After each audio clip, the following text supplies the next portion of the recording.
My name's Sophie, I run Tutor in a Box and we are all about making learning fun. My name is Glenn Aston, this is Rowan Precision. We're a CNC precision engineering company. Hi, my name's Ruth and I'm from Martin & Jones Marketing, and we help businesses work out their marketing plans and then help them deliver them.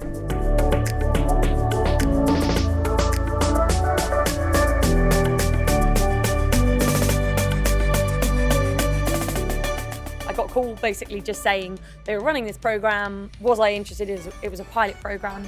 It was time for us to really kind of make that next step to look to expand.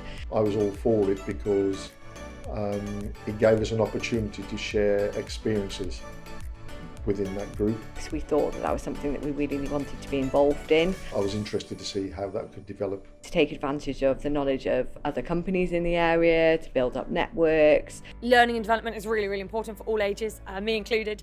So I jumped at the chance.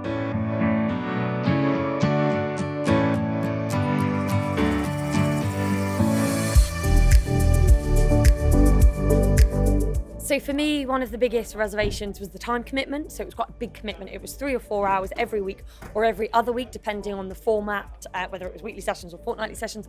And as a business leader, that is a huge amount of time to be giving up.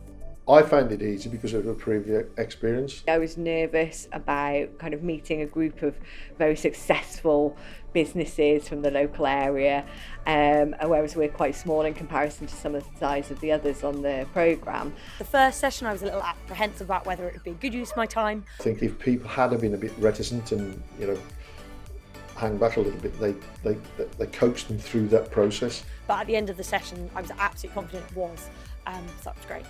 But that was so quickly kind of dispelled. Even though their companies are larger and more established than mine, everybody had the same problems, everybody had the same experiences, and everybody was so welcoming and gave me lots of really helpful advice. It's worth its weight in gold, so it's not that you're giving up time, you're investing your time in it. After the first session, I was fine.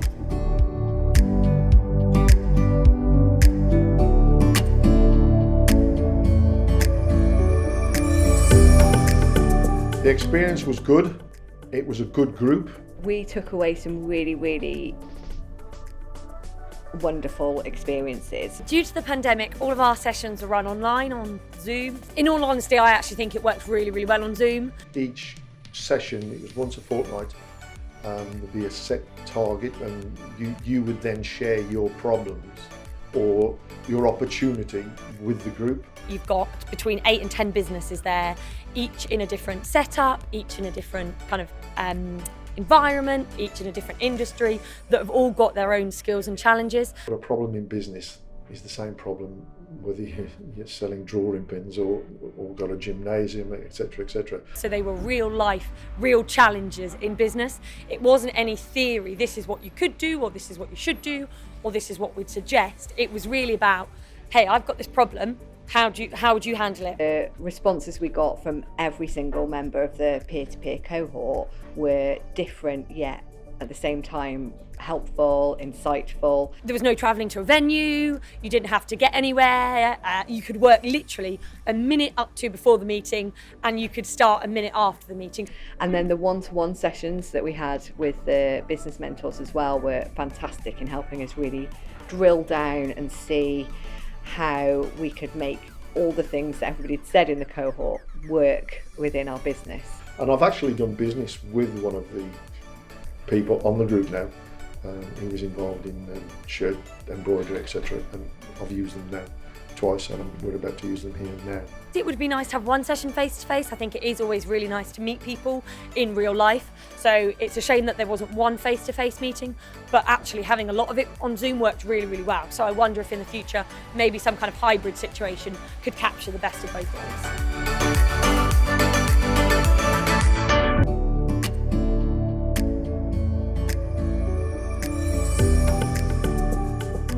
I don't think there's one thing that I learned that was the most important. I think there were so many things that I took away every single week.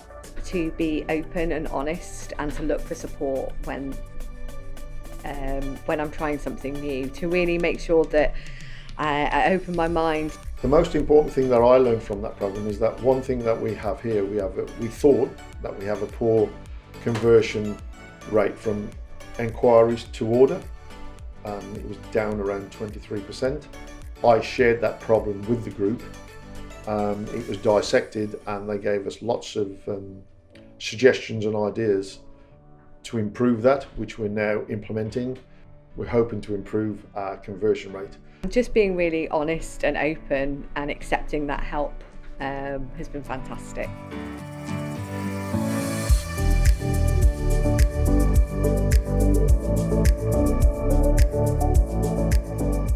Make sure that you block your diary out and do attend all of the sessions if possible. Go for it. All you've got to provide yourself is commitment, time commitment. There's massive support to help you along the journey. Without a shadow of a doubt, one of the best funded programmes I've been on.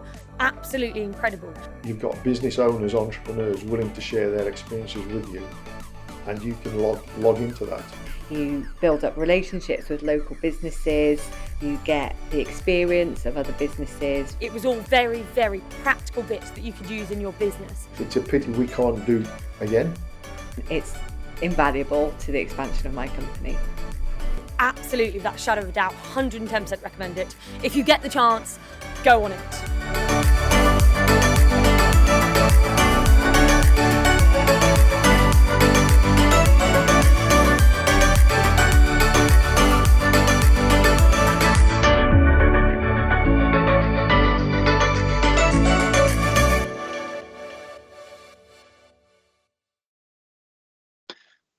Good afternoon. Thank you for joining us this afternoon.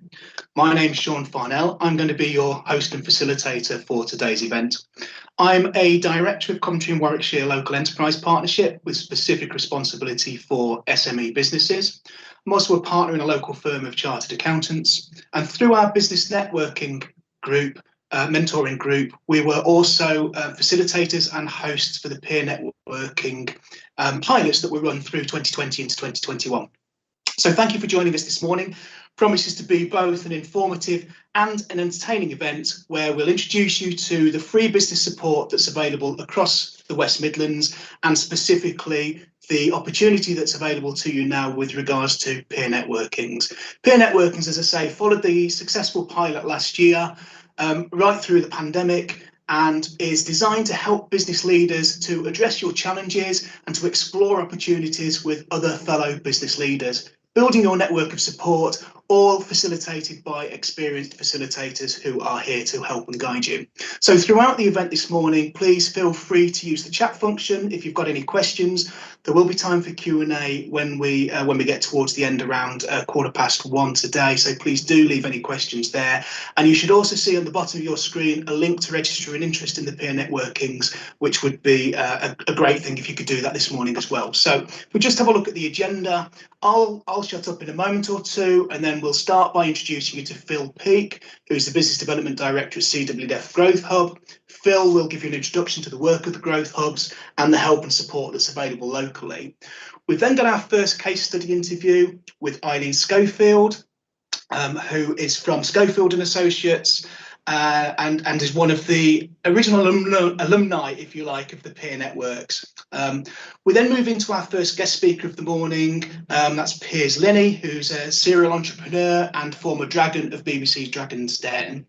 We've then got a final case study with Paul Griffiths from Aspire Sports, before Camilla Ainsworth, business consultant, keynote speaker and former Apprentice finalist, will be our second guest speaker. And then we will wrap up with Q&A at around about 1:15. So please do use the chat functions to ask any questions of any of the speakers while we're talking this morning. So to introduce Phil Peake spent more than 20 years in senior IT sales and marketing roles, working with manufacturing giants such as Rolls-Royce, Jaguar, GEC and GKN. In 2000, he moved into business ownership and has taken 3 of his own businesses through the complete life cycle, from startup through growth, acquisition and exit. As I say, Phil is now the Business Development Director at the CWLEP Growth Hub and CWLEP Growth Hub Business Solutions. Over to you, Phil. Thank you, Sean, and good morning, everybody. Hope you're all very well. I'll get off this microphone as quickly as I can. Great speakers that you want to hear from far more than me. I think my job in the next few minutes is just to really tell you where to go to get the support you need on both peer networks and other opportunities for collaboration. I'm speaking this morning, whilst I'm a member of the Country White Growth, we actually work in West Midlands very much as a cluster. So the Country White, Greater Birmingham and Solihull, the Black Country, Stoke-on-Trent and Staffordshire, that's a mouthful, the Marches and Worcestershire. So we work very much as a team. So wherever you are in the West Midlands, we can make sure you get talking to the right growth hub and the right supports. Just before we touch on some of the things like peer networks, how can we help business? How do we help businesses? It's all of that and much more. Every business conversation we have, whether it's from somebody who's thinking of starting a business or a very large company looking to grow their base and their opportunity, we speak to everybody in between. And every conversation is both private and different. So there's a variety of ways that we help. So if you think, I wonder if, or who could I speak to? How can I get help? Then do talk to your local growth hub. That's what we're here for. We're a free service. We're funded by both central government and local governments. So there is no cost to our time. We're simply very much here to help you.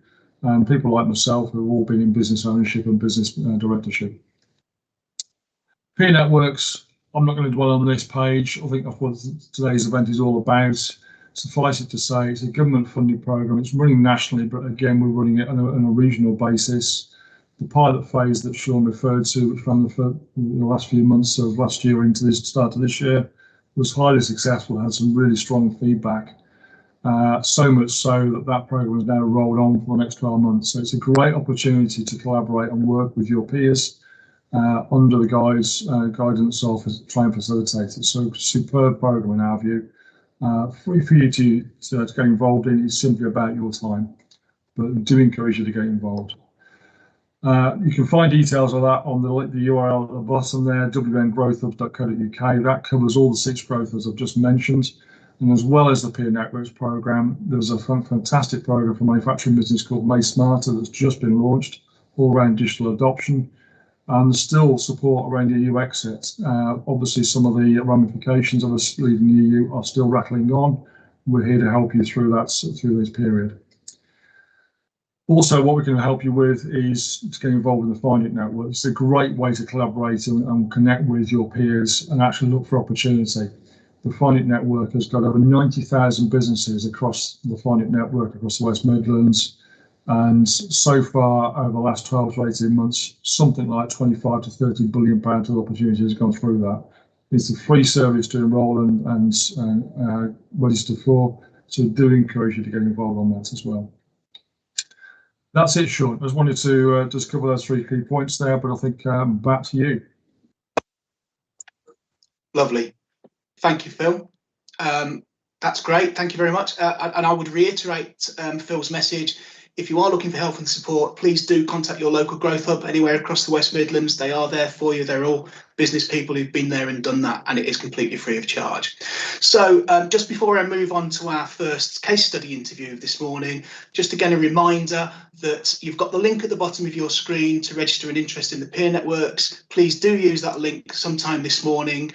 Put your details down. There's no obligation whatsoever at this point in time. You'll just be contacted by your local growth hub and then we can explore how suitable that's going to be for your business. So next on the agenda is our first case study, and this is with Eileen Schofield of Schofield and Associations. Good morning, Eileen. Good morning, Eileen. Good morning. Good morning. Excellent. Thank you for joining us. Can you just tell us a little about yourself and Schofield and Associates? Thank you. Thanks, Sean, and for inviting me here today. So I'm a solicitor and owner of Schofield and Associates Employment Lawyers based in Solihull. I set up in 2009. We work in range sectors and internationally and regionally, supporting people with their HR and employment law issues. So during my time setting up the business, I've been president of the Law Society, first female chair of the board of the Law Society in our 200 years, and also taking on roles as non-execs and working for various companies in that position. As part of our business, we have 2 HR divisions. one focusing on businesses which are established, and another focusing on micro businesses and startup, which is an online business. And both of those support businesses on an outsourced basis. I was delighted to be invited to the Peer Network, and that was through some of my connections that I have in my business network. So it was an excellent opportunity for further business learning, and no learning is lost, is it, in business? We're always learning something new every day, hopefully. Yes, very true. Every day is a school day. It sounds like you're really busy, Eileen, with all of these other things that are going on, as well as the day job, as it were. I mean, can you just explain what's the time commitment for the peer networks and what's the format? So it was really interesting. Of course, we had to go through an assessment to be suitable to join the programme. And it was quite a big commitment, to be fair. So we met once a week between 6 and 9 p.m. Obviously, you know, you've got a full day and you think, gosh, this is another 3 hours. But it was really, really valuable. You know, everybody participated well. And that was over a 12-week period. So it was just about the right sort of time period, and the regularity was important so that we could keep the momentum going with our conversations. Okay, and how were the groups and the meetings structured? So again, that was a different format to some of the other things that I've been involved with previously. So we had the two moderators, and then each of the businesses, there were 6 businesses in total. The structure was that each of us had to present on a weekly basis with an issue within our business. That could be anything that we chose to discuss during the course of that presentation. We had 10 minutes to present, and then the rest of the group participated on Chatham House basis, which is that everything in the residential. And we could be very frank with our disclosures in our presentation, and subsequently with the feedback that we gave to the person who was asking for help. For me, I set up the online business, but I was finding some challenge getting work through that online focus. It was fairly new. So what I needed to do, and the feedback, which was excellent for me, was that I revisited my website. I changed that on advice and guidance from the people in my group, and I sharpened it up. So that for me was a real value. It was really valuable to kind of see it from a different lens, really effectively. So and we did that on a week by week basis. We had some speakers that came in to support with key components of all of our business, you know. So we had somebody dealing with social media. I think we all know a little bit about social media, but actually when we're working on our business, we work in the business often than on the business, and that just gave us some really good guidance as to how to better work within the social media world, really. It changes very quickly, as I think some of our speakers will attest to throughout the morning or the next. Okay, brilliant. Thanks, Eileen. So quite varied sort of different topics that were brought to each meeting by the sounds of it. Was there one key skill or insight that you feel that you acquired from being a member of the group? I think I came away with the fact that I think a problem shared is a problem halved or quartered or whatever that may have looked like. So, you know, as business owners, we tend, when we're small business SMEs, to have a problem, deal with it and move on. But actually, you know, the whole collaboration piece within that group for the period of time that we were in was a real value. And I came away feeling more confident about my business. We're a really good business and we've been going for a while, and we've got an excellent reputation. But as I said, I think I learned certainly more about my business through the interaction of other people in the group. You know, there was somebody from finance, somebody from social media, somebody who was dealing with in a different sector with a group of schools. So, you know, they were really quite different to my experience in my business. So I learned a lot from them as much as they taught me things that I hadn't spotted in my business, and maybe had a bit of a shift in the way in which I approach some parts of my business. So it was a really valuable experience, and I would recommend it to businesses who are looking to scale up, and all of the businesses in our group were at a period where they had some level of success, but were looking to shift to a different gear. And I think that was very valuable for me at that time. Perfect. You say you learned a lot from others, and I'm sure you will have contributed a lot to other businesses within the groups as well, because it's all about peer sharing, peer help and support. So sometimes where you feel within these groups that you're not adding a lot, that one phrase, that one nugget can actually be the key that unlocks a problem for one of the other delegates. Well, without a doubt, because that was our obligation. Really, was not only to present on when it was our time, but also every week to participate. That was why the moderators were there, making sure that everybody participated. The point is we're running our own businesses, so we will know, we can look at things from a different perspective. And within my role as a solicitor, my job is to advise and to analyse and to give options for solutions. So I had to stop myself right from the beginning saying, well, this is the answer to that. It wasn't about my answer, it was about discussing it and working around the room and offering solutions.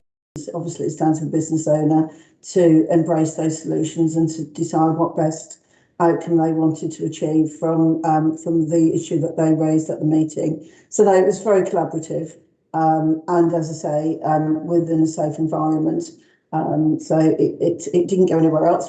Our cohort have met since we concluded our sessions, and we're looking to meet socially when we can all get out and meet socially in the next few months. So it's a really positive experience. Excellent, thank you. Really great that you're remaining in contact as well and finding benefit in that ongoing help and support.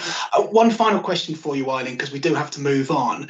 Many business owners I speak to think that their business is unique, think that they're the only person who really understands how their business works, how their business clicks, and have a scepticism about asking for help from the outside for somebody who isn't that intimately engaged within their organisation. What would you say to them? I say, well, that's a really important feature of anybody's character is running a business. We need to know how our business ticks. We need to have a vision for our business. We need to have objectives for our business. And that's without a shadow of a doubt. But actually, looking at it from a different perspective is more likely than not to give you an insight that you hadn't considered. None of us know all of the answers. We can't possibly know all the answers. And we've got our objectives and visions and a business plan, and we work towards achieving all of those things that we set out to achieve. But actually opening the conversation up to people who can see things from a different perspective, as I say, looking at my business, my online service with a different lens, gave me an insight that I hadn't considered. I wrote my website with a view to the fact that I know exactly what I'm selling and services I'm providing. And actually, it's a really good service, so why don't you come and use it, sort of thing. I know how good we are, but actually it's using the right terminology and the right and the right visuals to get the best impact. And that's what I learned from the people around me, that they had a different perspective and they were happy to share that perspective, which helped me to get a better outcome. So, we have to have the confidence in our conviction as business owners, but it doesn't mean to say that we've got all the solutions.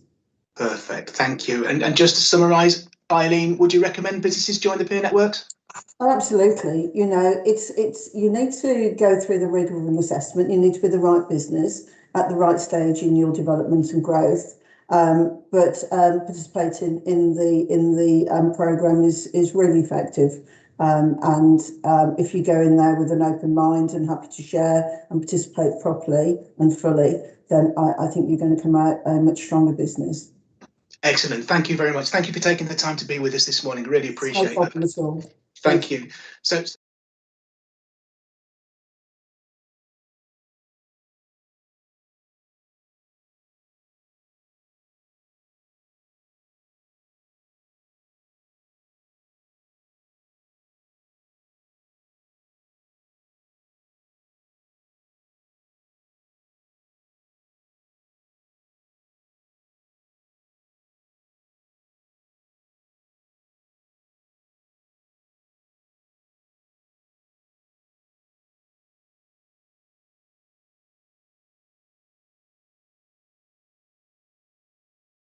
Up or step up.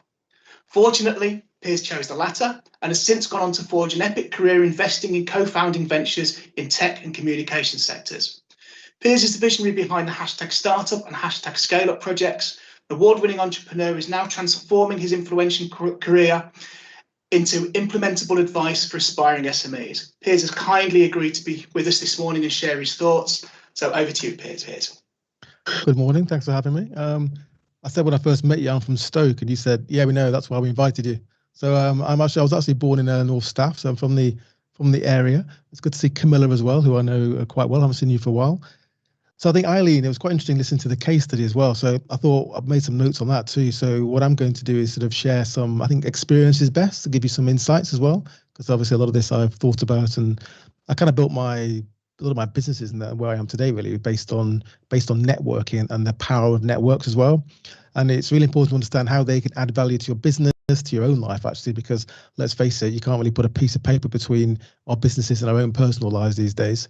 And what networks do is provide you with insights. They actually help you to manage risk and reduce risk. I'll come on to that in a moment. And essentially what they're doing, Eileen alluded to this, I kind of look at it as a sort of tech guy really, as almost data. What you're really reaching out for and bringing is data you probably didn't know you needed to know, and probably data in some way you didn't know which was out there. And that data can be shared experience, and it can be very much insights as well. So I'm also going to ask some questions, I think, in the Q&A. I'm not sure where they're coming from, but far away, ask me anything. I'm pretty open about stuff, the good and the bad. And what I'm going to try and do is give you some top tips to essentially what we're all trying to do really is maximize the potential of our business. And I think it's a fantastic sort of scheme, this. And I'm going to sort of talk about at the end how you use this kind of opportunity to really build your own network. So I always use an example, but it's a Donald Rumsfeld. I can't help using it again. It's the known knowns that we all know, and we all we deal with them. It's the known unknowns, so the stuff we know we don't know, and we often go and find out and get the answers, or sometimes we just don't find the time to and we forget. And that could become a risk. But the big issue and also the excitement of being an entrepreneur or business owner are the unknowns. So they can be bad, but they can also be opportunities as well. And by building networks, what you're basically doing is you're helping to reduce the number of known unknowns, and potentially you're going to learn about unknown unknowns, the good and the bad as well. So I've managed to get my Rumsfeld analogy in again.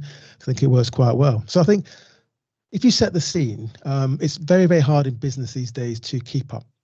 And if you look at the pace of technological change, and I can't help talking about technology, it's accelerating. And we're living in an age now, which is I think I'll just about see it, where we're moving from a linear growth to exponential growth. And the human mind cannot get its head around that. I mean, we can't get a head around how fast, dare I mention it, COVID expands. That's exponential growth. And that's the same in business and technology and AI. Markets, globalization, digital networks, digital marketing. There's all these opportunities that often you don't have enough hours in the day to really understand them all. But understanding them all and being able to sort of leverage them is essentially a competitive advantage over your local competitors, or even your global competitors as well. So it's really important to try and realize that the world's changing very quickly, and by growing networks means that you can reach out, you can understand that world. But it could be a local, it could be international, but you begin to understand more about your business, the people you're trying to serve, the people you're trying to hire, the whole spectrum.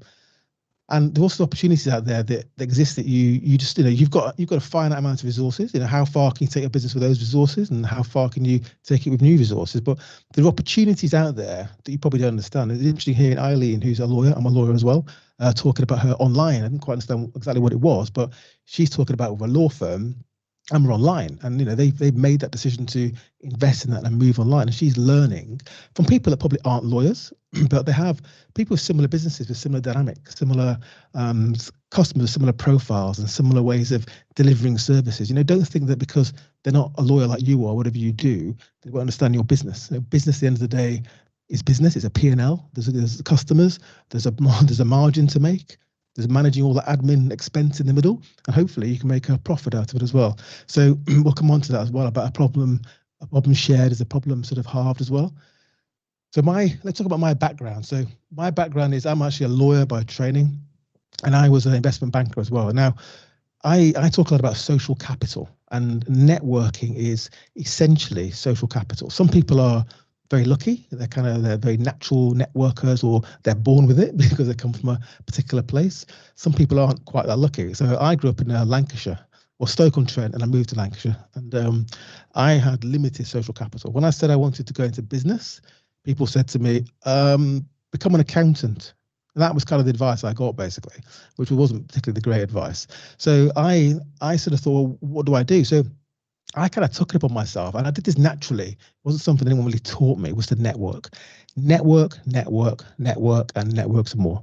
So I networked to get my first job in law, really, in London, to meeting people.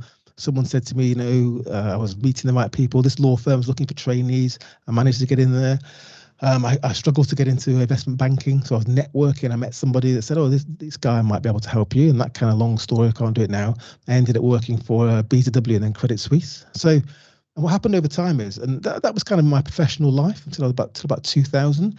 But after that, I then went into business, really. So I was always in business, like side hustles and things I invested in, but not really running businesses myself. And that's where I really took it upon myself to network. So the first business I made some real money was networking in the US. So you hear about these SPACs now, companies like cash shell companies trying to buy companies and take them onto the stock market.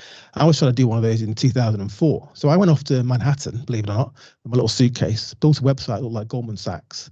But basically it was me and my mate. And I went around Manhattan and just networked. And I built this sort of network of hedge funds. And I brought their money essentially back to the UK, invested into businesses and my own ventures. And that's how I made my first money. It was by networking in actually a different country. And that's how I really got my start. And then over time, my network, so one was kind of law, one was sort of professional generally, one was finance, one was these kind of funds in the US. And they're like a Venn diagram. They were quite separate. But over time, what I began to find is they began to overlap. And when those bubbles overlap, that's super powerful. So over time, I built a network now where I can meet probably anyone within 1 degree of separation.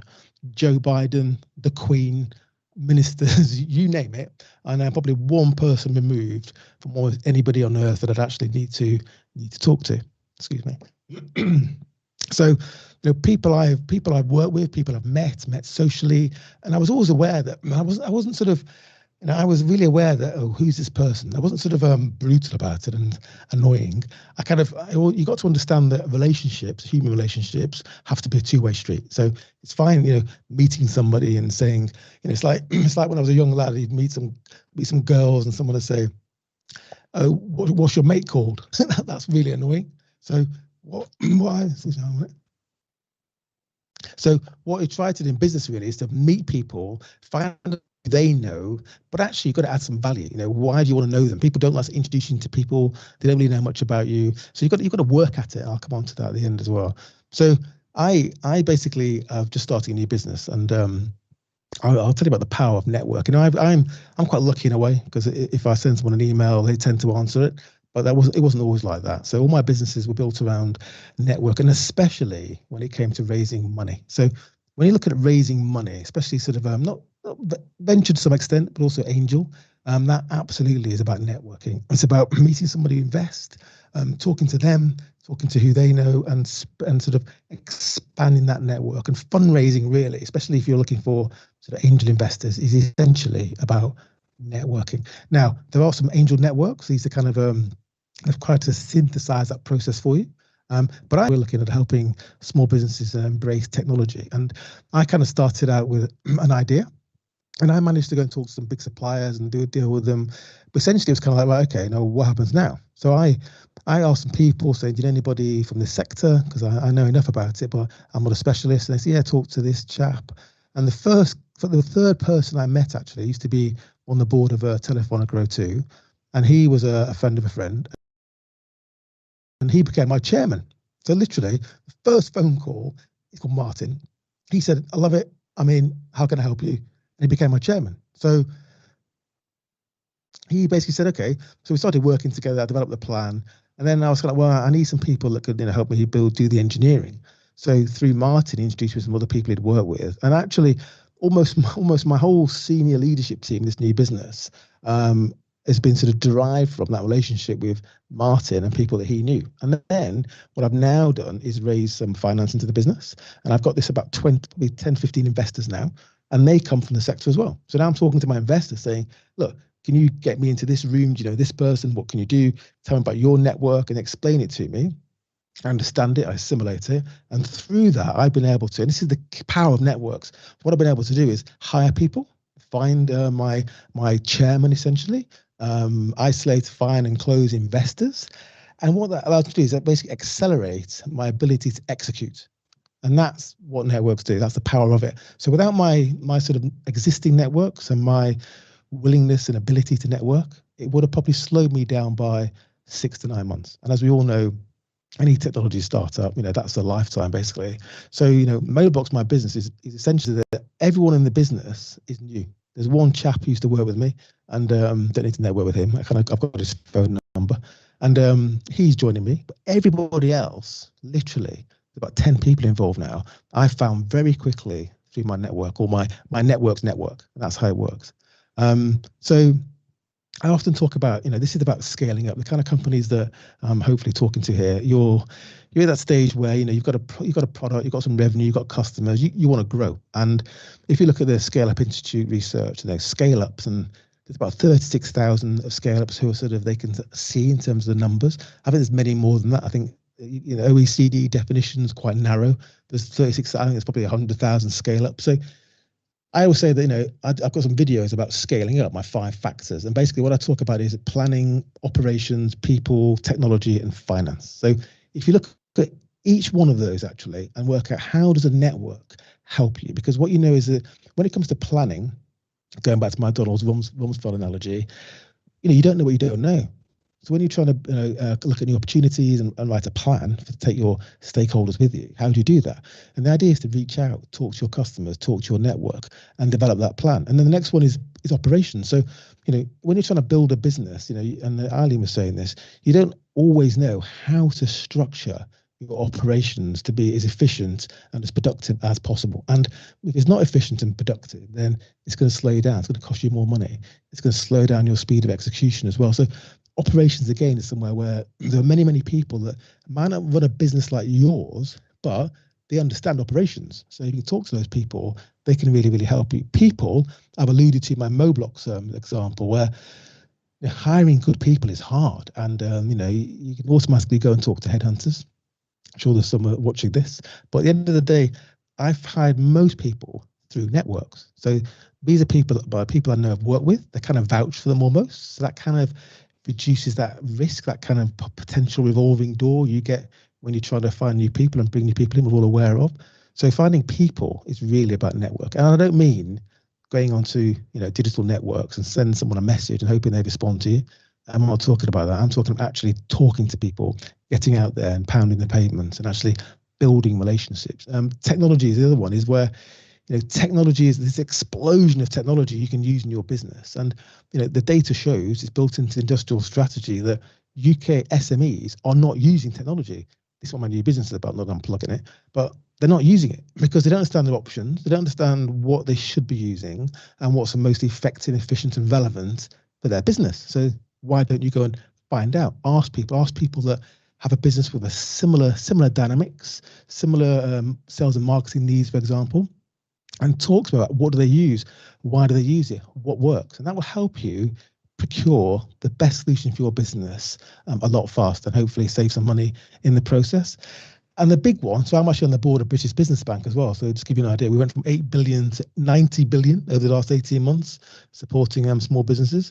And that was kind of the bounce back loan scheme and things like that. But the big issue we found in all of our research is that small businesses, SMEs, they don't understand their financing options, because going back to social capital, that's inextricably linked to financial capital. So having social capital helps you find financial capital. And if you don't have that, it can be very hard. So actually building a network, so I was going to think about angel networks or building your own angel network, is that raising finance can be very, very difficult. And if you come from a background or you're in a business where you've had your head down for 10 years and now you're thinking, I need to grow, I need some capital, my cash flow can't fund this growth, what do I do?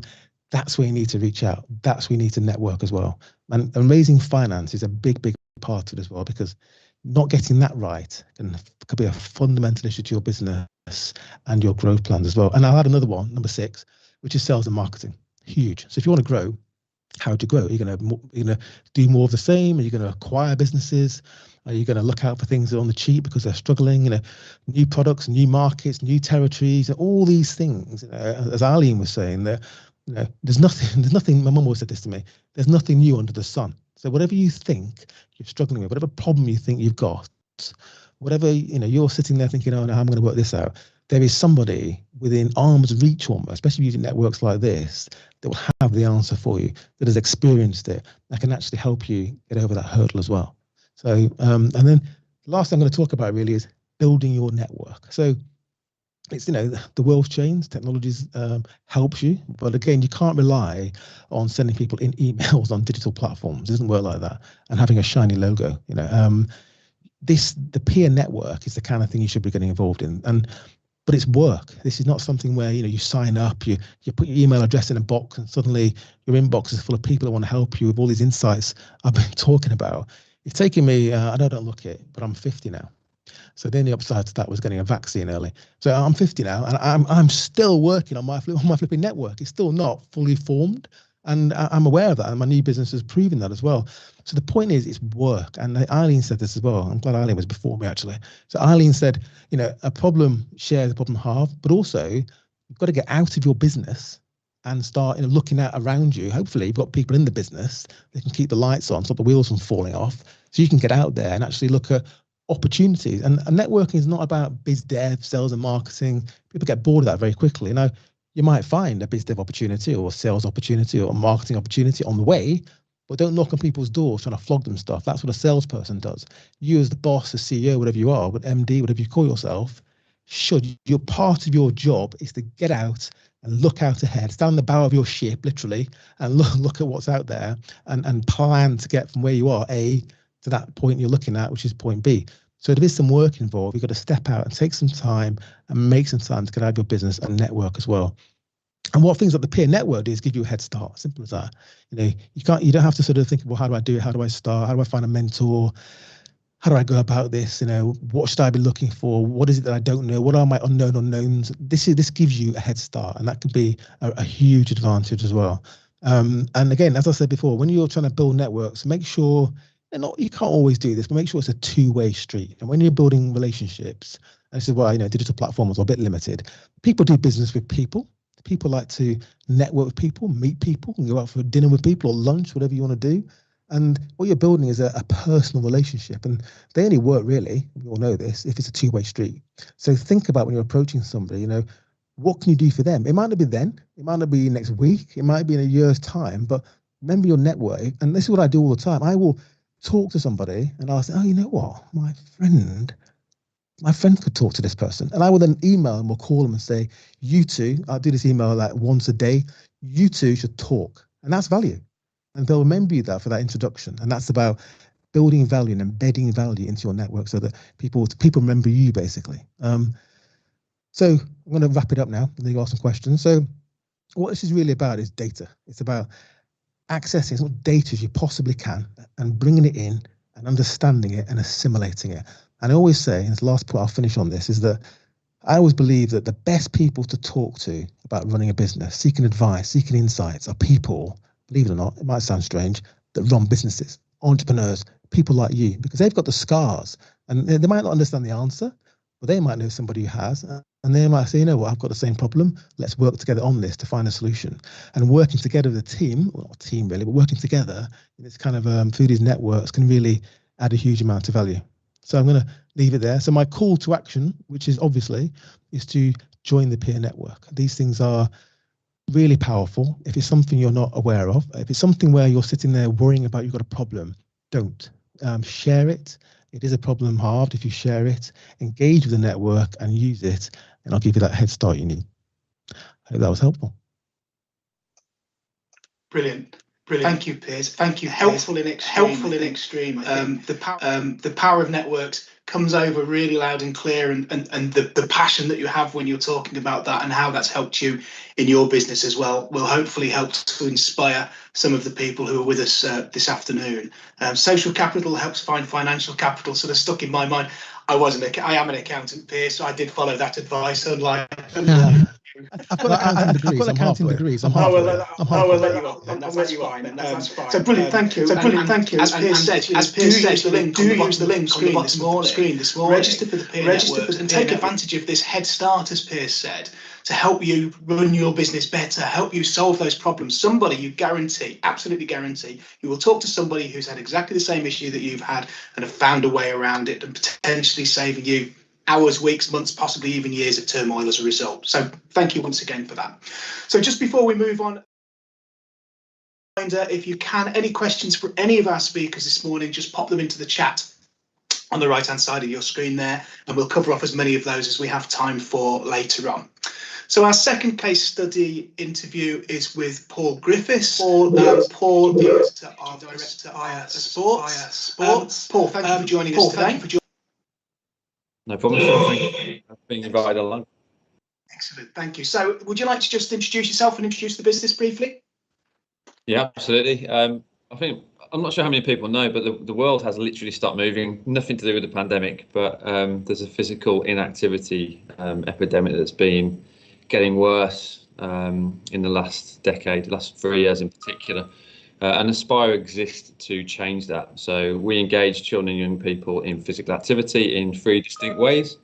We offer service delivery throughout the West Midlands. We have a nationwide presence through an apprenticeship training programme, and most recently a network of 40 licensed partners across the country. And that's all for the purpose of improving health, wellbeing and academic achievement.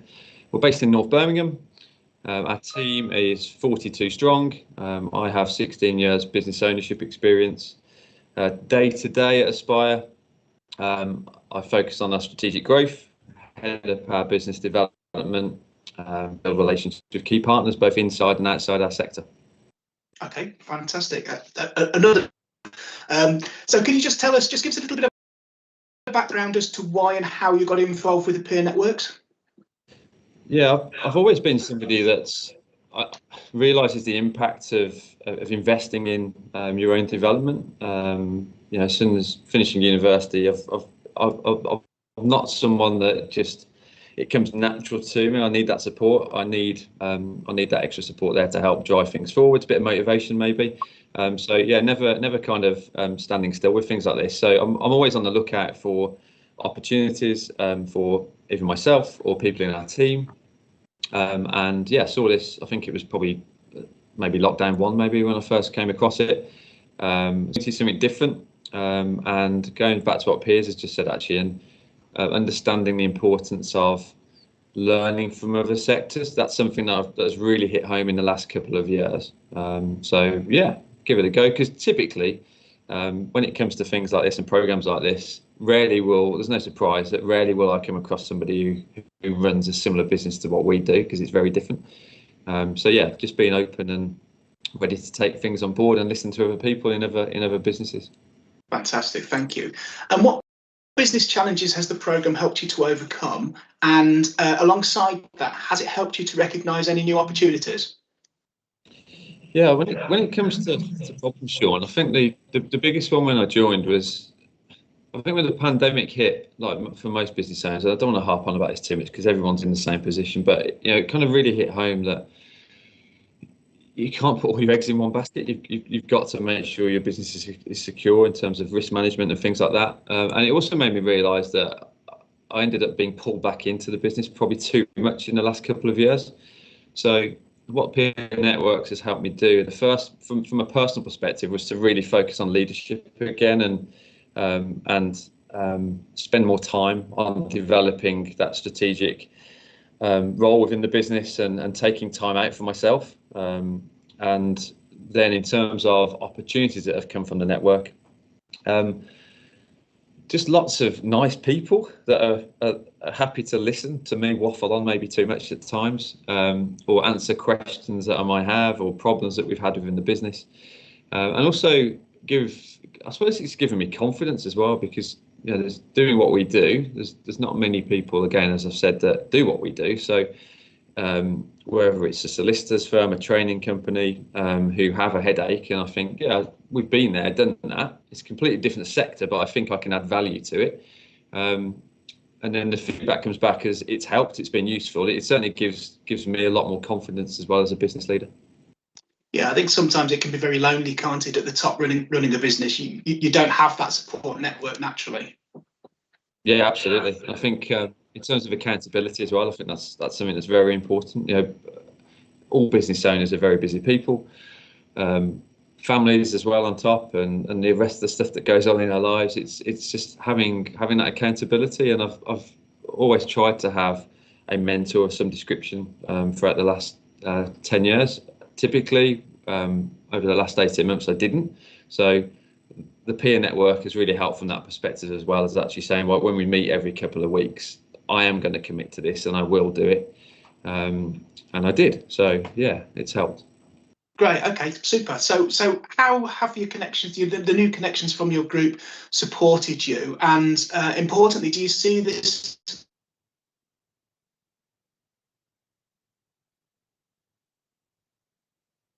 in that peer support group of varying sizes? We have an apprenticeship training arm, relatively small, so we've got about 150 learners on roll at the moment. But there's other organisations within the group that have gone through that phase and are into the thousands. So in terms of the help on that side, from a training organisation perspective, and getting certain things in place and certain tips with regards to governance especially, has been really useful.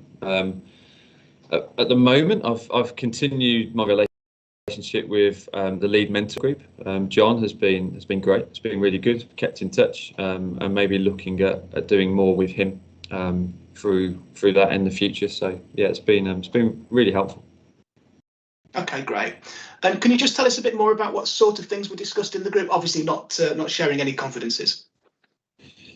Yeah, testing my memory now, Sean. So yeah, lots of I suppose it's the basic stuff really. I think a lot of business owners are probably a bit worried to talk about to the network initially. Probably some really basic stuff that quite often it's that maybe people think, oh, I've got a question, but it's a stupid question. It may be the same thing with the problem side of things. It's a problem, but my business has been going for 10 years and I shouldn't really be having a problem like this. I'm trying to think of examples. It could be as simple as lead generation strategies. It could be something simple around management of team members. Is probably one that's really crops up, I think, probably week in, week out with regards to managing people and developing teams. No surprise, but with regards to the pandemic and COVID, there was a lot of conversations around how do we get people back into the workplace, and people that have gone fully remote or have gone a bit hybrid. Some people in organisations, pulling at the barriers to say that I'm quite happy working at home, thank you. How are people having those conversations and getting people back into the workplace in the right way? Some really interesting conversations around culture, which I guess comes off the back of that as well, which is something I'm really passionate about. The kind of the deeper conversations around why are we here as an organisation? What are we trying to achieve? What is our vision? What is our mission? What are the values of the organisation? It all kind of wraps itself around each other really. But yeah, that's no real distinct examples, because I'm also conscious that I can't be going into too much detail because of the rules of the group. No, of course, and fully understand that. You mentioned the stupid question, and this is a challenge I think a lot of business owners have, that they feel almost embarrassed to ask questions. I mean, from being within the group, is there such a thing as a stupid question? Not at all, in my opinion. No, not at all. Like I said, I think it's you can't see the wood for the trees at times, can you, as a business owner? Especially if you get sucked back into the day-to-day operational type of stuff, which happens a lot in small businesses. It happens. It's better here, but I definitely 12 months ago I was that person that was getting pulled back in. As a result, we've had a really good 6 months. We've taken on a few new people in the team.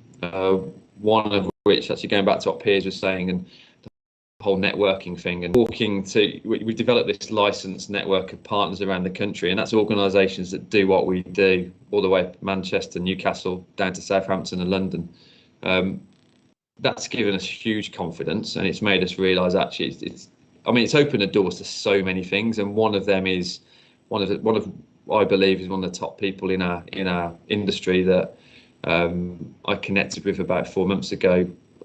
He was unhappy at that organisation he was working for. He's since left and he joined us last week. So already we're seeing a huge impact from him, which again means that I can pull away from a lot of the day-to-day stuff because he's more than capable in that role, but looking at really good opportunities going forwards as well.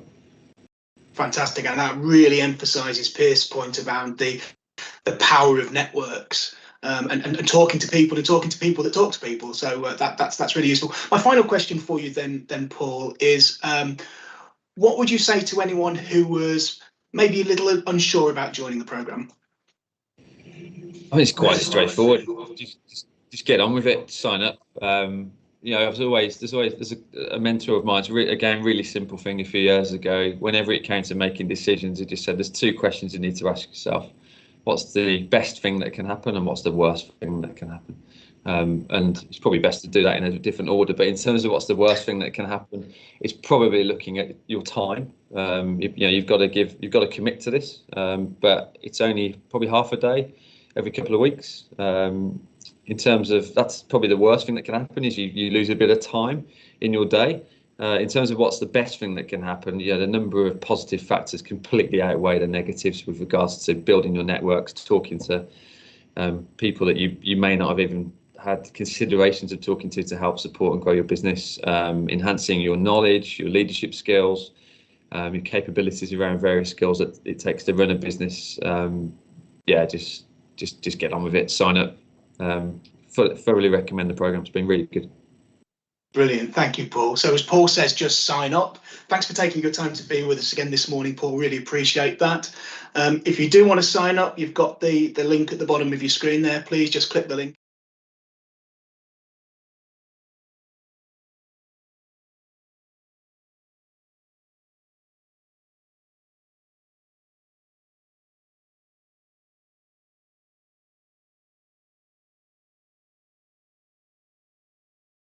Former law student who was just 22 when she appeared in the 2018's The Apprentice, narrowly missing out on winning the job in the final.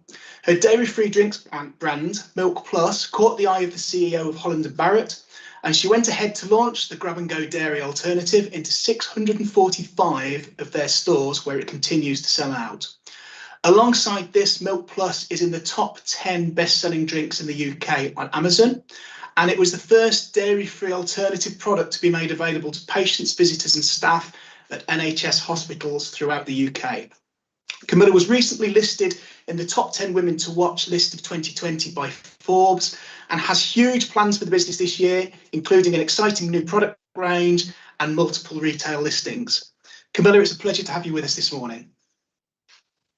Camilla, you are on mute, though. We have to say it at some stage this morning. How's that? That's much better. Over to you. Perfect. I am a bit of a tech amateur, I will admit that. So it's fabulous to be here. I'm super excited to share my experiences with you all when it comes to business, Piers, and how collaborating over the years has really helped me to elevate my businesses. So obviously, as we know, the year 2020 has proved super challenging for SMEs across all sectors. But for me, working with like-minded peers to address key issues and discuss different opportunities has really helped me and my businesses to navigate through COVID, and also the ongoing EU transition, because we can't forget about that as well. There's been loads going on, and I've found that really having people to soundboard off of in a similar space has been super helpful. So first and foremost, my consultancy business, helping connect and grow businesses with helpful contacts and encouraging business-to-business sales. And also Milk Plus implements a really strong collaborative approach in that we regularly run competitions on social media with other businesses to try and increase marketing traction. And this has been hugely effective, and it's also a free and easy way to align with businesses in a similar space to reach a wider audience. And I like to call myself the accidental entrepreneur because I went to Manchester, I did law at uni, and I was very much on a path of going down the lawyer route, and then plot twist ended up setting up a dairy-free drinks group business, which was quite a confusing time for all those around me who had always, known me as wanting to be a lawyer.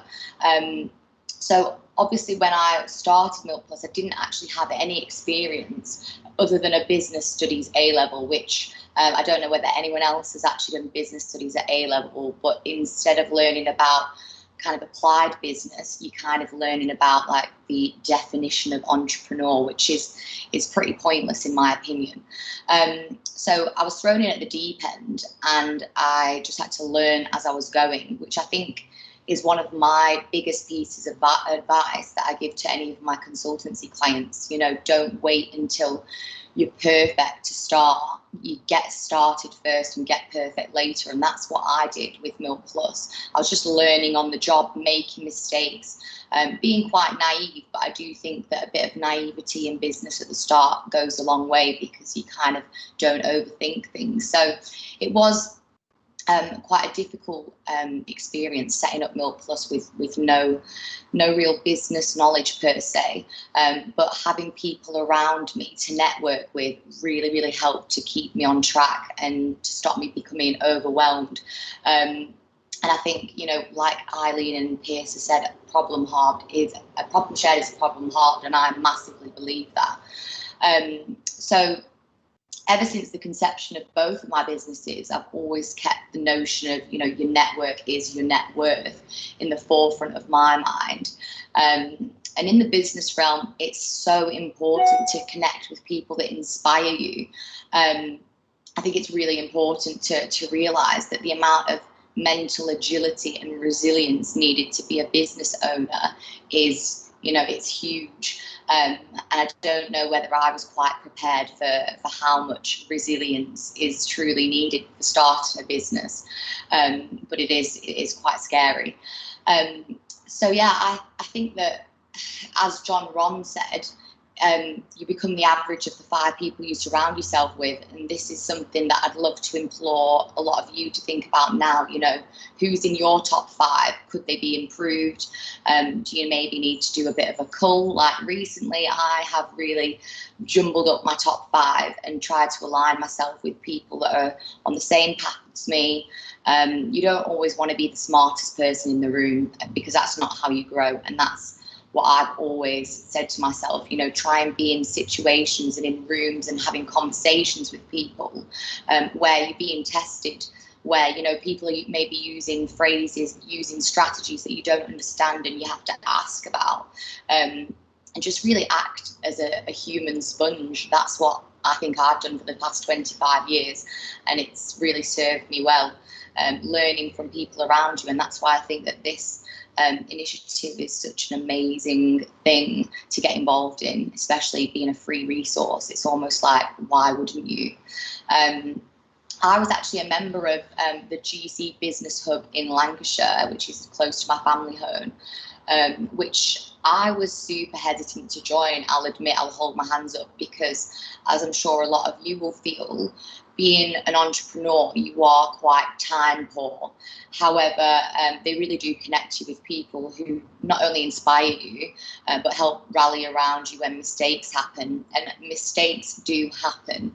There have been so many instances where I've thought, I'm not going to recover from this. There's been so many times where I've had containers stuck overseas. I've not been able to get the product. A key example of how I've actually implemented some of the help and some of my network gained from a business hub was when I had 27,000 Milk Plus units, which had been barcoded wrong. So the barcode had only printed on half of the bottle, which meant that they weren't scannable and they weren't sellable for retail. And if you're in the drink space, even if you're not, you'll know that as soon as a product is made, it's a ticking time bomb in terms of its shelf life. So I couldn't afford to go back and send it back to the factory because it was already on its way, but it also couldn't be scanned. So I was I gave myself, I call it the 5-minute rule, wherein I give myself 5 minutes to have a bit of a, not a paddy, but a bit of a tantrum, like, how has this happened? Vent a little bit, and then I just get myself back together and go into solution mode.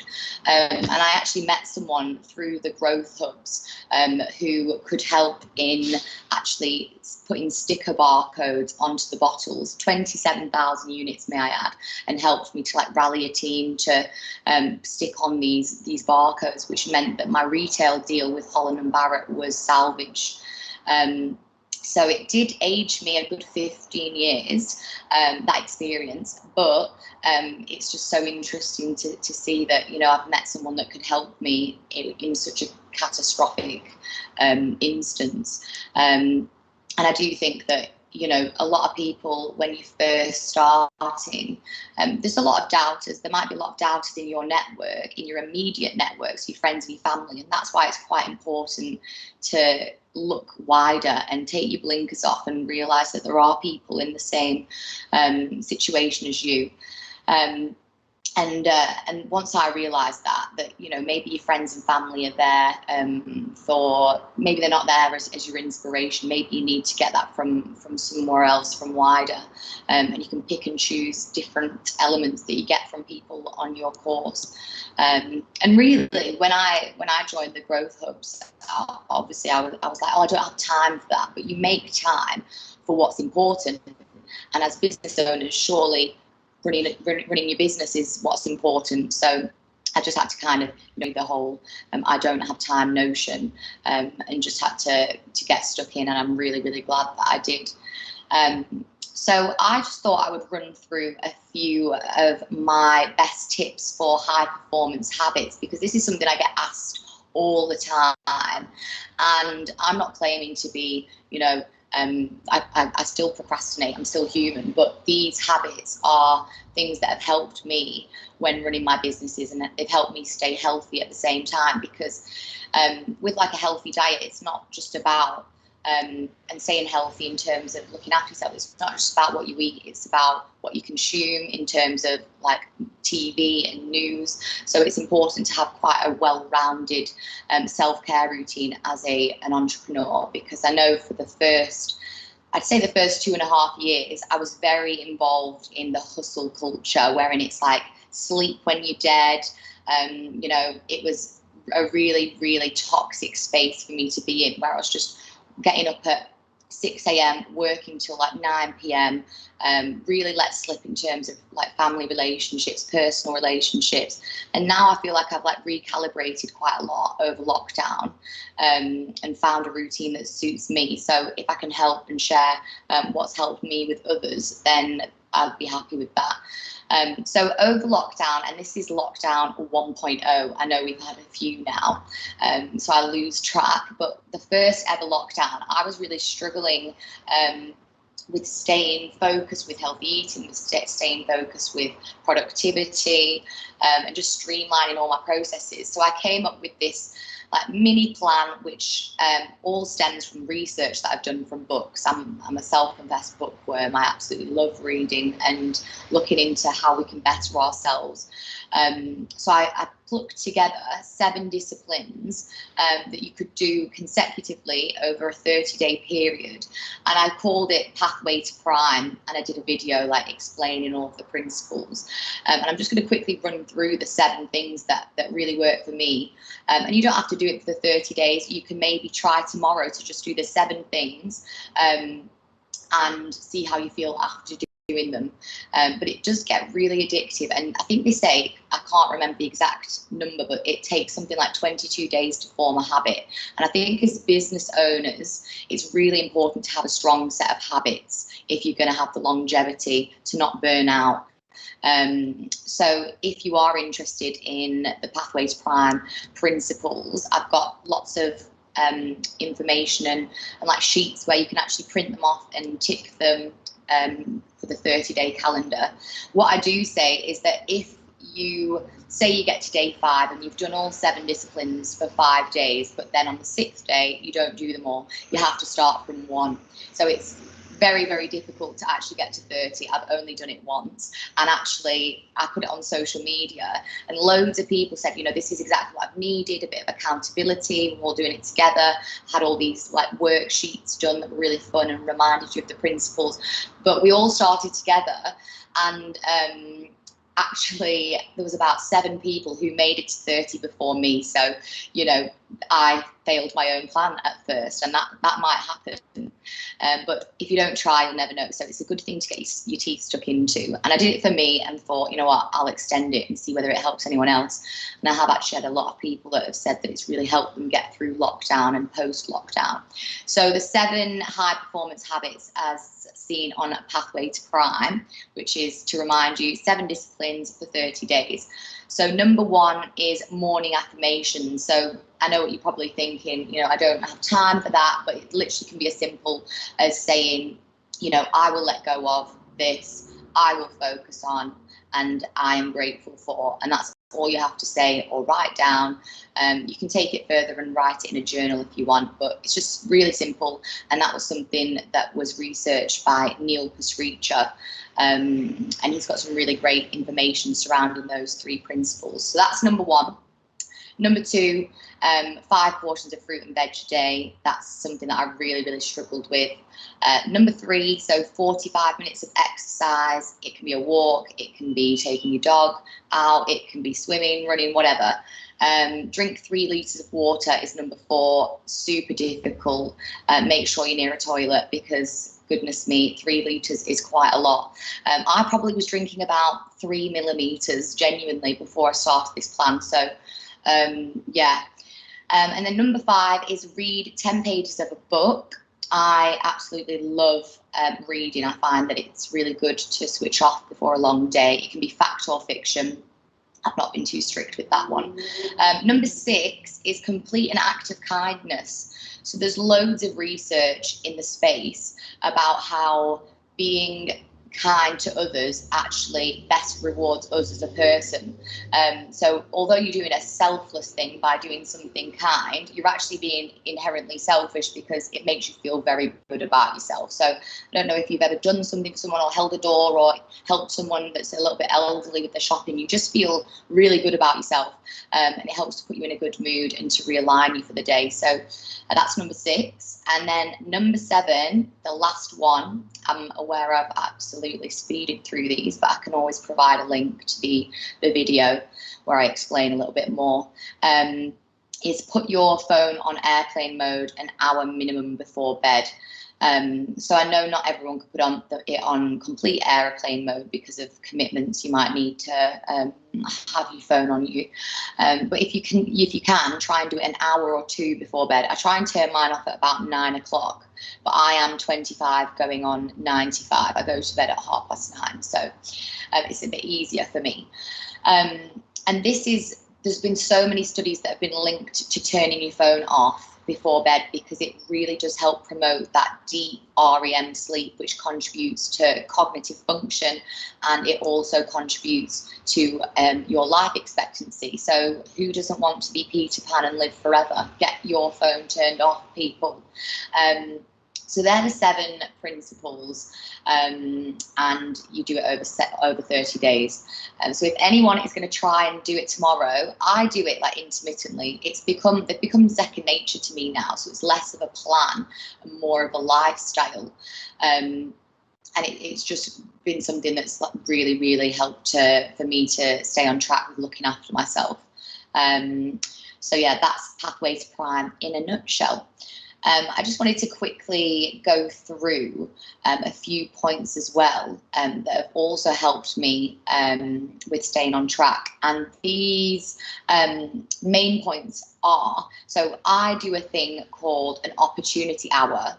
I try and do this once a week. If I can, I'll try and do an opportunity day, but that's quite difficult. So I call these opportunity hours opportunities to basically work on your business instead of in it, which I know that Eileen touched on earlier, which is super good to mention, because I know being an entrepreneur, you spend so much time firefighting, basically trying to fix all the crap that's gone wrong, pardon my French, that you don't actually have time to grow the business. So if you can set aside an hour of your day wherein you say to people, I cannot be contacted between the hours of 11 and 12 because I'm doing my opportunity hour.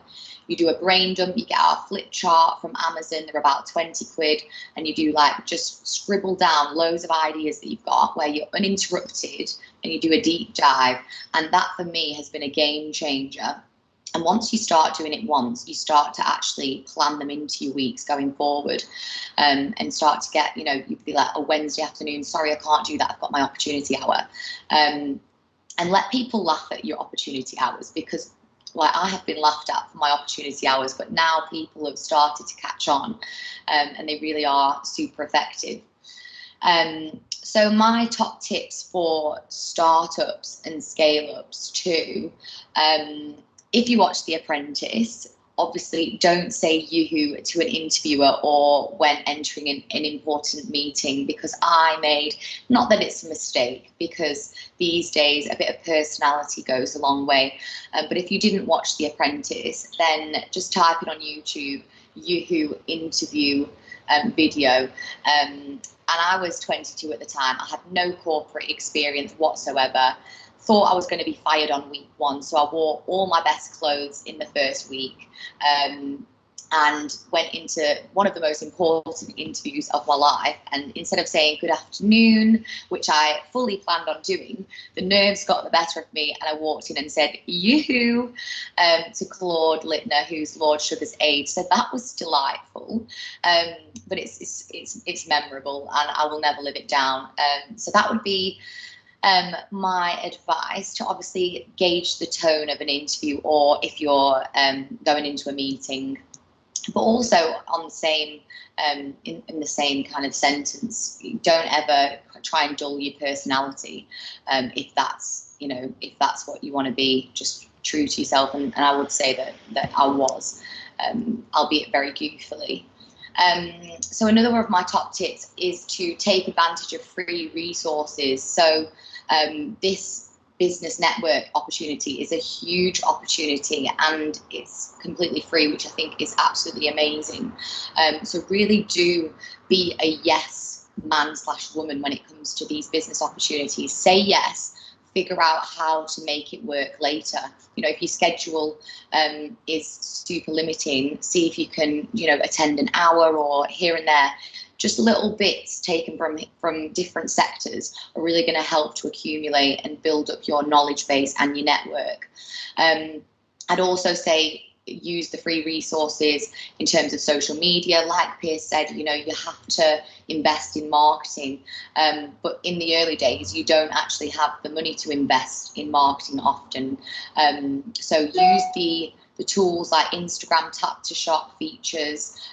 Maybe launch your own podcast using Anchor, which is an app that I've actually used for one of my podcasts. It's completely free, and at the beginning, even if you've been going for a while, often all you have is the storytelling tool. If you've not got a huge marketing budget, why not take people along for the journey? Use Anchor. Even if you're a tech amateur like me, like for instance, I had my mute button on and I was talking. So, if I can use Anchor, you can use Anchor.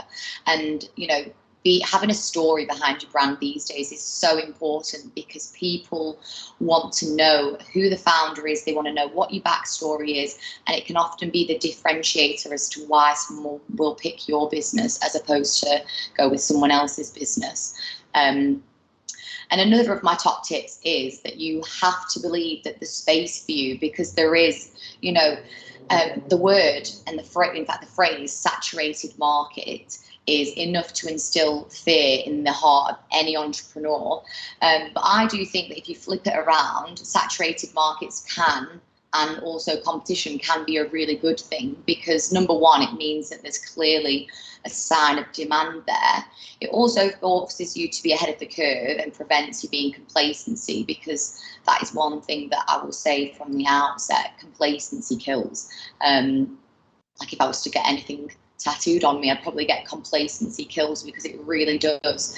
And if you're in a saturated market, just use that as the fuel to make sure that you're standing out by being different. There's a Scott Adams quote that I really enjoy, and it's, if you can't win by being better, win by being different. Take Lush Cosmetics, for example. The cosmetic space is hugely competitive. But they've really honed in on what they're offering that's different. So they've got customer service. They are renowned for their customer service. You can't go into a Lush cosmetic shop without being accosted with a delicious smell. You go out there smelling like a sweet shop, and the customer service, they're on you straight away. Hi, can I help? And they've even got on the bio on Instagram, they've got, the overly friendly shop assistant, and it's like their thing. They've also got, the eco-friendly side of things, the freshly packed by the name of the person. So it's a super, super saturated space, but they've managed to absolutely slay the game, and you can too. Obviously, I've mentioned allocating time to work on the business as opposed to in the business. This is really, really important. And try and move away from setting goals per se. So I've always been a bit of a goal enthusiast, and I read a book not too long ago that was basically saying that we need to try and move away from setting goals, and instead of setting goals, we set systems. So for example, you might say, oh, I want to lose a stone, but until you lose a stone, you're in a constant state of failure, which isn't good for our psychic. So if you instead flip it around and say, walk 10 minutes a day, or implement a system which is contributing to that goal, but you're actually being positively reinforced when you're doing it, and that's something that's really helped me. And my journal has a section, and it says, reflections, struggles, goals, and I just scribble out goals on every page, which is time consuming. I need to have another one reprinted, really. And instead I put systems now, and I think that simple mindset change has really helped me as well. So I just wanted to actually, before I tie up on my talk, go through my reading list of books that I've read over lockdown. So these are some of my all-time favourites, and I'm just going to leave you with 6 books. It's not homework, you don't have to buy them, of course, but they're books that have really inspired me, and they've really fed my brain with the right stuff. I think sometimes it's quite difficult being an entrepreneur and being time poor, knowing which books are going to actually serve you and knowing which are dribble. So I like a good recommendation. So if I like a recommendation, then maybe some of you will. And I am a review enthusiast, so I've spent all the time here basically being a book trip advisor for all of you guys. So you're welcome for that. I'll invoice you for the 3 hours that it took me. So the first book that I would recommend you read is The Look Factor. So here's something I prepared earlier. The Look Factor is what I'm reading at the minute, and that's Richard Wiseman, and he's really, really good. He talks about how you can kind of position yourself for luck to find you, which I think is really interesting. He conducts quite a lot of psychological experiments and writes about them. Number 2, we've got Predatory Thinking, and this is by David Trott, I think, if my memory serves me. And this is really good. It kind of challenges you to think a little bit differently and to think outside of the box. And it's inspired me to come up with many an idea. And I've had to highlight bits of it, turn pages over, and I actually do something on Instagram called a free book competition. So whenever I read a book, I'll do a competition on Instagram where people can tag a friend, share it to their story, and I'll recycle my books and send them out to people who can then benefit from the nuggets that I've learned from them. So I'll be doing that with The Look Factor once I have finished it. And then number 3 is That Will Never Work, and this is the Netflix story as written by Mark Randolph. So if you're familiar with Netflix, you'll know that Reed Hastings gets quite a lot of the kudos for Netflix. But Mark Randolph is an absolute powerhouse, and he kind of tells it from his perspective. He goes into detail about how he was told from the start, you know, that will never work. And he was turned away from Blockbuster. Blockbuster laughed in their faces when they said, do you want to buy us? And now Blockbuster is absolutely nowhere to be seen. So there's loads of little things in there that just, if you're thinking about giving up or you're having a hard time, it just kind of keeps you on track there. And then we've got number 4, Atomic Habits, which is James Clear. This one's pretty self-explanatory. It's just a great book to kind of keep you aligned with creating positive habits and how to stick to them.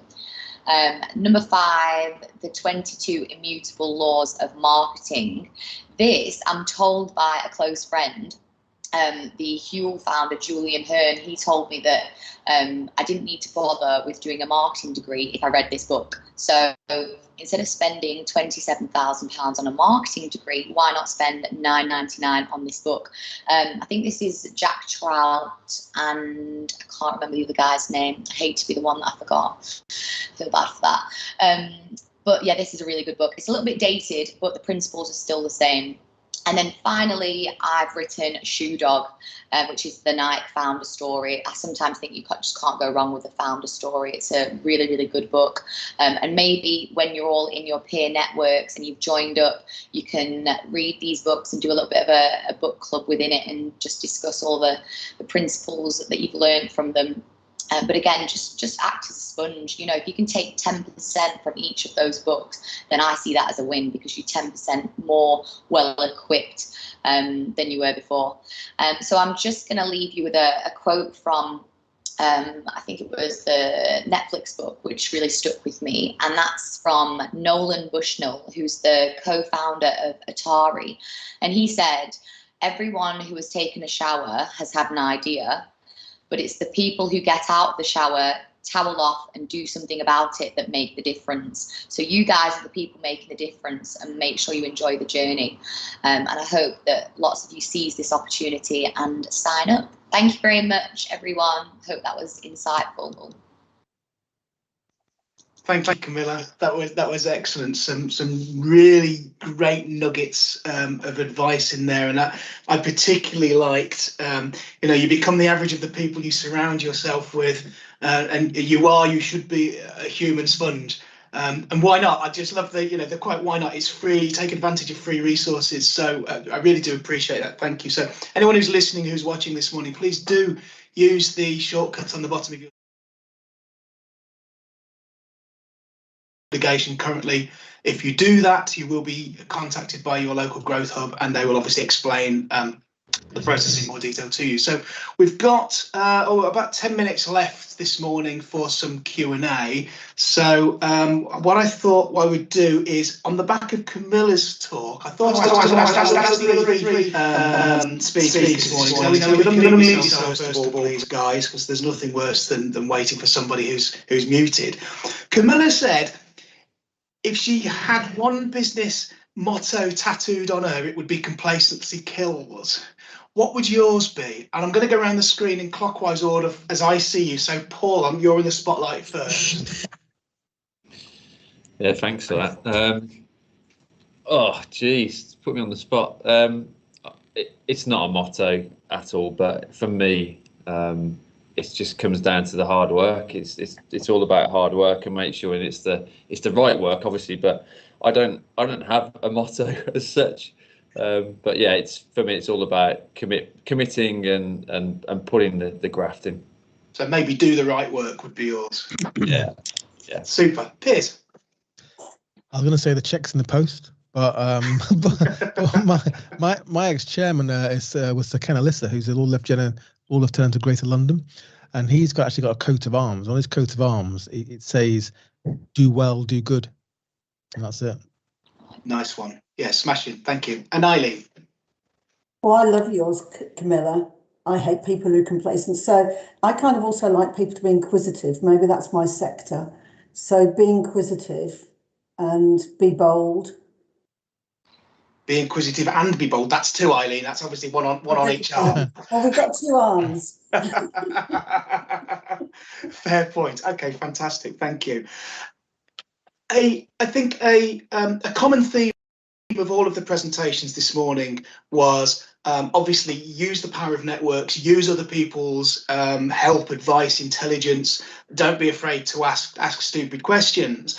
But I know a lot of businesses, I know a lot of people will be watching us today and wondering, how do we find the time to do this? I'm really busy doing what I do. I'm really busy. I'm up to my necks in my business. I've got all of these challenges, all of these issues. And then we have Brexit, and then we have COVID, and then we're going to have something else come around the line in a couple of days, couple of weeks, couple of months' time. How do I find the time to do this? Piers, can I start with you with that one? I think that's a point a few of us made, actually, which is you've got to find time to step outside of the business. And that time is absolutely critical. And if you find, I think Paul said this as well, that if you find that you can't, then you're going to have to hire somebody that's going to give you that space, because being lost, in not seeing the wood for the trees in the business in the long run is going to hold you back. Okay. Eileen, Paul? Well, for me, I think it's having learnt the hard way, working in the business. It's taken a little while longer to grow some parts of the business. So I've insisted that I've taken time out and worked on the business and made that a diary entry on a regular basis. So weekly diary entry, and that's made a huge difference to my business. And I think, following on Camilla's point about surrounding, as small businesses, we have the revenue to hire really good people when we're startups. But so for me, getting involved in other organisations meant that I had a really almost virtual board. So my non-exec positions, my board, my charity positions that I've done meant that I could tap into people's knowledge and to learn things from them that, as well as the things that I wasn't familiar with. I think making space for other things, for the backgrounds. So that was important to me. Okay, thank you. Paul, anything to add? Yeah, I think for me on this one, it's making sure that you know that if you're getting results, you've got to create that domino effect in your life. So, if working on your business is going to give you extraordinary results down the line, you've got to find time, you've got to schedule that time to work on it. So I think there's a book called The One Thing. I think Gary Keller, off the top of my head. So the one thing is all about that domino effect, and what one thing can you work on today, or in this hour, or this week, or this month, that is going to make everything else easier or unnecessary. So yeah, that's I think Camilla said with regards to kind of committing to it, blocking out the time, opportunity time, I think Camilla, you called it. It's an easy thing to do. It's just block that time and protect that time and communicate with your team that it is protected for a reason. Thanks, brilliant, thank you. Camilla, I'm not asking you the same question because you sort of prompted that question in the first instance. It's easy for us to sit here and say it's easy to find the time. In practice, it's quite a scary thing to do. I think a lot of businesses, particularly small business owners, have never done that. They've always sort of thrown themselves in almost 24/7 into the business and have been doing it. So it's overcoming that sort of tyranny of work almost, isn't it? And seeing yourself as more than just the technician within the business, as the business owner, and more importantly, as the business leader. And that, I think, is something that the peer networking groups really can help with as well, with the delegates who join those groups. I've got to wrap up in a second. I'm going to leave you all with one final question. And again, I'll go around my screen if I may. What one message would you leave to people who are watching this morning with regards to their business ability, and obviously the peer networking opportunity that's available to them? And this time I'm going to start with you, Camilla.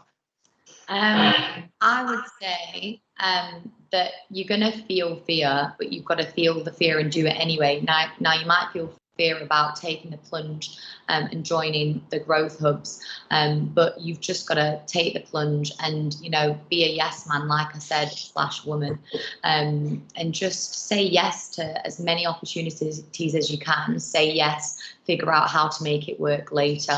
And it ties into the same point that I said. There's kind of a theme here, you know, don't wait to get perfect before you start, get perfect later. So yeah, that's what I would say. Perfect. Paul? I say don't underestimate the value of opportunities like this. You know, I don't know many people in business that have been successful on their own. So you've got to rely on really good people. Now, if you're a small business and you don't have those people within your organisation, then there are opportunities like the peer network that give you the opportunity to link with the right people that can help you become successful, because you can't do everything by yourself. I've been there thinking that you can, but you can't, and you don't know everything. And I'm sure we come across people a lot of the time that think they know everything, but you don't. So kind of so it's important to be inspired and motivated and empowered by other people, and I think that the peer support groups are a great platform to do that. Smashing, thank you. Eileen?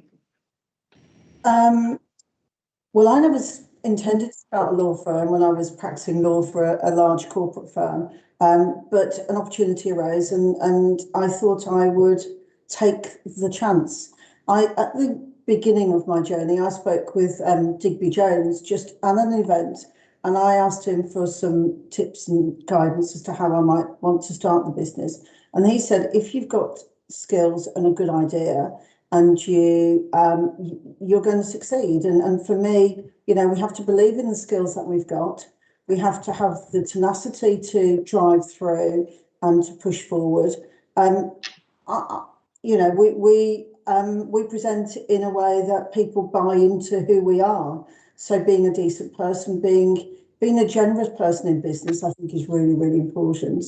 And I love all the things that Piers, Paul and Camilla have said today, because, you know, they are passionate about their business. To be passionate about your business is really, really important. And I think absolutely build your network, because we're not an island unless we've got a network of people supporting us and guiding us through, giving that hand of guidance and support, particularly when things are bad, then we're not going to succeed, because we're interacting with people and people buy from people. So get out there and meet more people is what I would say. Join up to the network.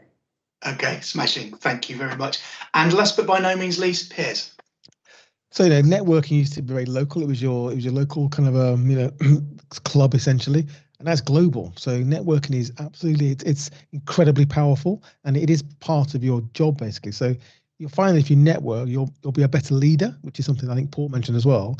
You'll have a better business as a result. You'll have better opportunity you didn't even know existed actually, and you'll have less risk. That's another huge factor. So, you know, my question to anyone watching this who hasn't joined a peer network or isn't busy networking is, you know, why aren't you? Awesome. Thank you. Thank you all. Really appreciate you taking the time and sharing those hints and tips with us this morning. And hopefully everybody who's watching will agree that that's been a very informative and very entertaining hour and a half. So I just need to wrap up to remind you, if you've not already clicked on the link, please do register to be part of the networking opportunity that's available to everybody here across the West Midlands. So just finally, to thank all of our speakers this morning, thank you all once again. I think you've been fantastic. Thank you for the Growth Hubs for organising this morning's event, and thank you to everybody who's attended. So as I say, if you've not already registered, please do register. Bear in mind, there aren't any successful sports people or successful sports teams who don't have coaches. If you've not got a coach in your business at the moment, use the Peer Networking Initiative as your opportunity to get one. Thank you very much. Have a great rest of the day.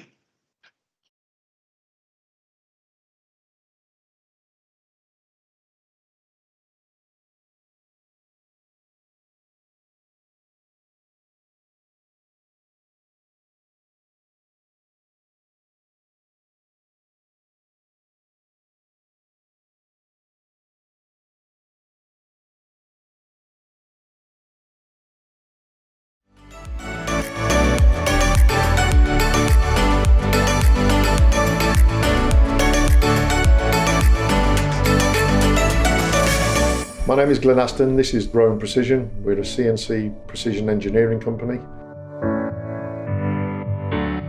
I've been involved with the business now for 12 months, recently invested in the business. It's been around since 1984 and we are looking to grow the business to take it forward.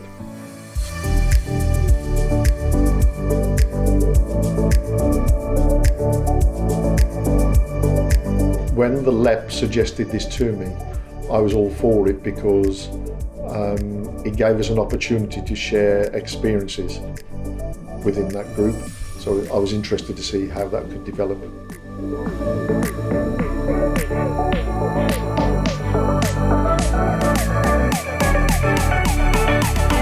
I found it easy because of a previous experience. I was in the Black Country Chamber and it was a paid member group called the Platinum Group.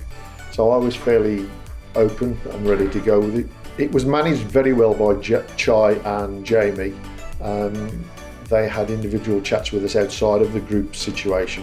So I think if people had been a bit reticent and hang back a little bit, they coached them through that process.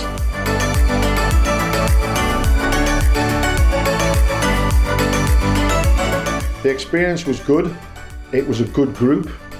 It was almost 100% attendance across the whole package, and it was targeted each session. It was once a fortnight.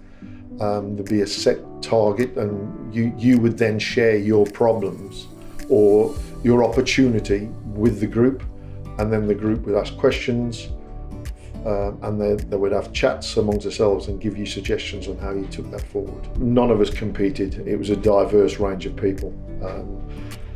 But a problem in business is the same problem whether you're selling drawing pins or got a gymnasium, etc., etc. And I've actually done business with one of the people on the group now. He was involved in shirt embroidery, etc. And I've used them now twice, and we're about to use them here now.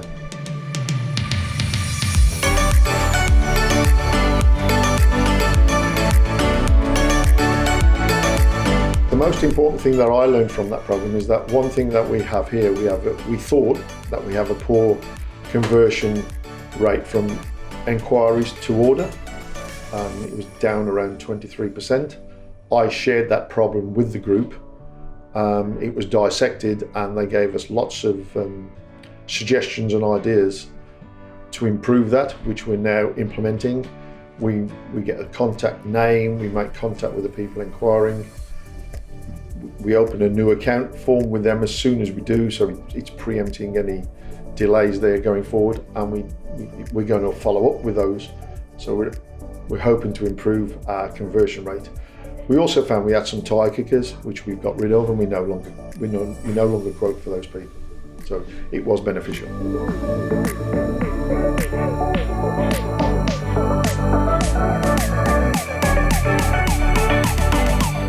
All you've got to provide yourself is commitment, time commitment, and to be honest, that's a great benefit to business. You've got business owners, entrepreneurs willing to share their experiences with you, and you can log into that. Be prepared to be open-minded and be open.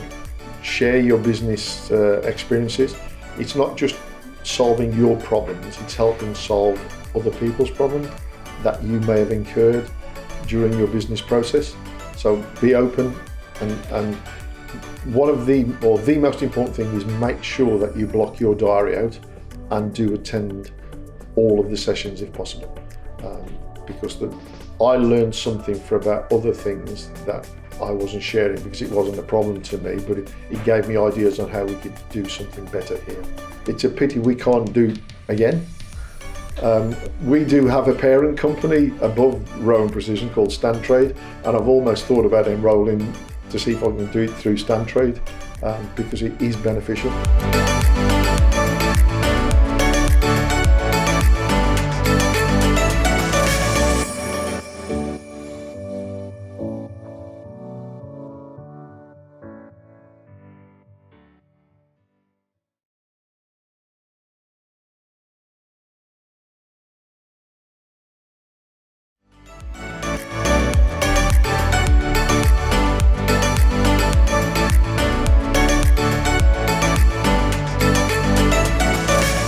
My name's Sophie, I run Tutor in a Box, and we are all about making learning fun. We run maths and English classes, we do one-to-one tuition, group tuition, as well as postal resources which come through the post. So all of it's aligned to the national curriculum with the idea of making learning fun, engaging and interactive for everyone.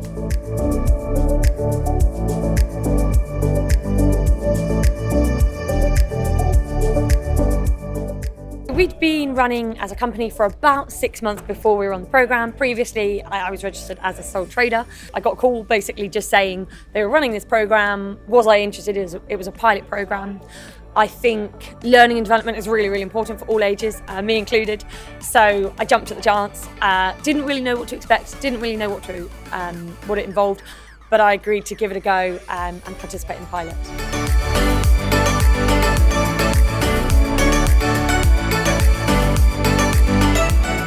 So for me, one of the biggest reservations was the time commitment. So it was quite a big commitment. It was 3 or 4 hours every week or every other week, depending on the format, whether it was weekly sessions or fortnightly sessions. And as a business leader, that is a huge amount of time to be giving up. However, it's worth its weight in gold. So it's not that you're giving up time, you're investing your time in it. And I guess the first session, I was a little apprehensive about whether it would be a good use of my time.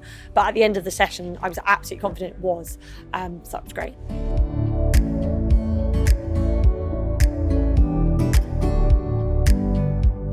Due to the pandemic, all of our sessions were run online on Zoom. In all honesty, I actually think it worked really, really well on Zoom. There was no travelling to a venue, you didn't have to get anywhere, you could work literally a minute up to before the meeting and you could start a minute after the meeting. So for me, that was an absolute huge plus. There was no wasted time. And as a business owner, you're really busy, so actually that was a great plus. Obviously, it would be nice to have one session face-to-face. I think it is always really nice to meet people in real life. So it's a shame that there wasn't one face-to-face meeting, but actually having a lot of it on Zoom worked really, really well. So I wonder if in the future, maybe some kind of hybrid situation could capture the best of both worlds.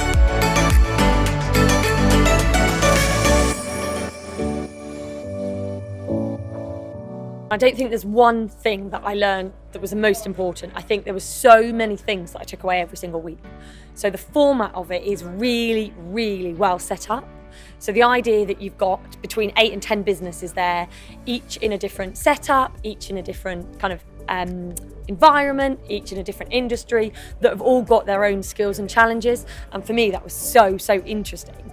Everybody brought along real world problems. So they were real life, real challenges in business. It wasn't any theory, this is what you could do, or this is what you should do, or this is what we'd suggest. It was really about, hey, I've got this problem.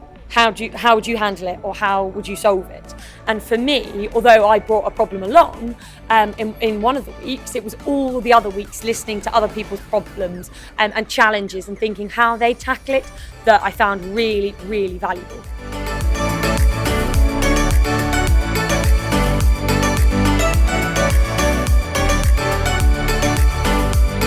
Without a shadow of a doubt, one of the best funded programmes I've been on. Absolutely incredible.